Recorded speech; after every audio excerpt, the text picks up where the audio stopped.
3800 કિલોમીટરનું અંતર કાપી યાગી વાવાઝોડું ભારત પહોંચ્યું। આ રાજ્યમાં થશે સૌથી વધુ અસર।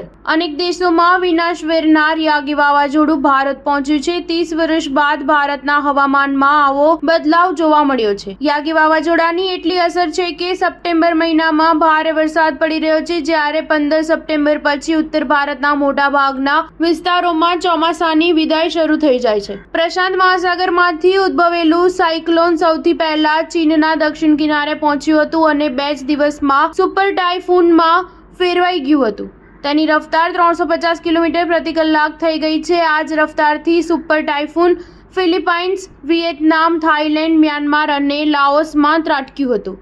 લાંબા અંતર કાપ્યા બાદ પણ આ વાવાઝોડા પર કોઈ અસર નથી થઈ। છેલ્લા દિવસોમાં યાગી વાવાઝોડું સાયક્લોનમાં ફેરવાઈ ગયું છે અને 3800 કિલોમીટરનું અંતર કાપી તે ભારત પહોંચ્યું છે। યાગી વાવાઝોડાની અસરને કારણે જ દિલ્હી, NCR, હરિયાણા, ચંદીગઢ, ઉત્તર પ્રદેશ અને ઉત્તરાખંડમાં ભારે વરસાદ પડી રહ્યો છે। 3800 કિલોમીટર દૂર પ્રશાંત મહાસાગરમાં ઉદ્ભવેલા આ સાયક્લોનની ભારતના હવામાન પર અસર જોઈને વૈજ્ઞાનિકો પણ આશ્ચર્યચકિત થઈ ગયા છે। જો કે યાગી વાવાઝોડાની અસર બંગાળ, ઝારખંડ, બિહાર અને પૂર્વ ઉત્તર પ્રદેશ માટે ફાયદાકારક સાબિત થઈ છે। વાવાઝોડાએ આ વિસ્તારોમાં વરસાદના અભાવની ભરપાઈ કરી છે। જો કે આ વિસ્તારમાંથી નીકળ્યા બાદ યાગી વાવાઝોડું હવે પશ્ચિમ તરફ વધી રહ્યું છે। યાગી વાવાઝોડાના કારણે પશ્ચિમ ભારતમાં હવામાનમાં ફેરફાર જોવા મળી શકે છે, જેના કારણે પશ્ચિમ અને પૂર્વ રાજસ્થાનમાં હળવો વરસાદ પડી શકે છે। 27 સપ્ટેમ્બર બાદ સામાન્ય કરતાં વધુ વરસાદની શક્યતા છે। સ્ટાર ન્યૂઝ 7 હંમેશા સચ્ચાઈની સાથે।